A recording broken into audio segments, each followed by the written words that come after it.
उनको जिला का नाम नहीं याद है, तो उनसे आप क्या अपेक्षा करेंगे? लॉ एंड ऑर्डर तो खराब होगा ही होगा। एक सवाल, एक भैया, आप सभी पत्रकार बंधुओं से, इलेक्ट्रॉनिक और प्रिंट मीडिया के बंधुओं से मेरा निवेदन है कि आप जब भी कुलाधिपति महोदय से, राज्यपाल महोदय से जब भी आपकी रूबरू आप हों, और कुलपति महोदय से, तो पटना विश्वविद्यालय में इंटरमीडिएट नीतीश कुमार 2005 में जब आए तो सबसे पहले उन्होंने इंटरमीडिएट की पढ़ाई खत्म की। देवानंद कुमार साहब ने पटना विश्वविद्यालय में इंट्रेंस से यूजी में एग्जाम लेने की घोषणा की थी, और उसी से एग्जाम होते थे, और उसमें बिहार बोर्ड के या जो गरीब मेधावी छात्र होते थे वो आते थे। अभी जो वर्तमान कुलपति महोदय हैं, उन्होंने यूजी में इंट्रेंस की परीक्षा को खत्म कर दिया है, जिससे आपके बिहार के तमाम मेधावी बच्चे उसमें नामांकन से वंचित हो जाएंगे।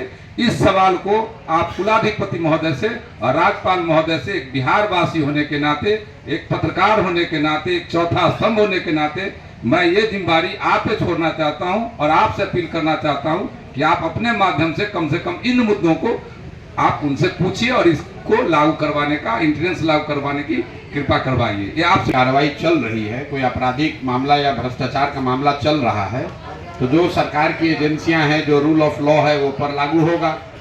लालू जी पर ये तो आज से थोड़ी नहीं चल रहा है, 1990 से चल रहा है।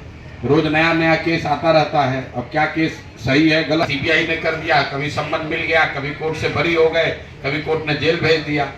तो दो बातें हैं, एक तो आप गलत कीजिएगा तो आपको सम्मन तो फेस करना ही पड़ेगा। दूसरा ये भी हो सकता है कि भाई राजनीतिक द्वेष से अगर उनको परेशान किया जा रहा है तो भी आपको समय के साथ दिख जाएगा।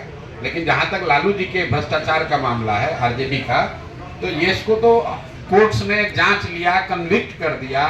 लालू जी जेल लालू जी को जाना पड़ा है, और सिर्फ किसी एक दल के शासनकाल में नहीं, अलग अलग दलों के शासनकाल में, जिसमें कांग्रेस की भी सरकार रही, यूपीए की सरकार रही, लालू जी की खुद भी सरकार रही, अभी तो भाजपा वाले हैं।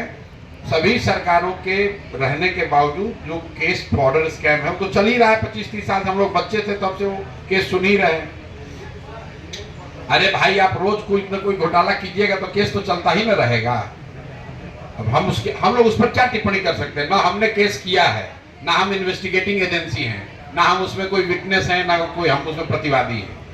केस हुआ है, हम लोग पढ़ रहे हैं, सरकार की एजेंसियां उसकी जांच कर रहे हैं, ये हम लोग सुन रहे हैं। अब जो निकल कर सामने आएगा वो आप लोग के माध्यम से हम लोग को भी पता चलेगा।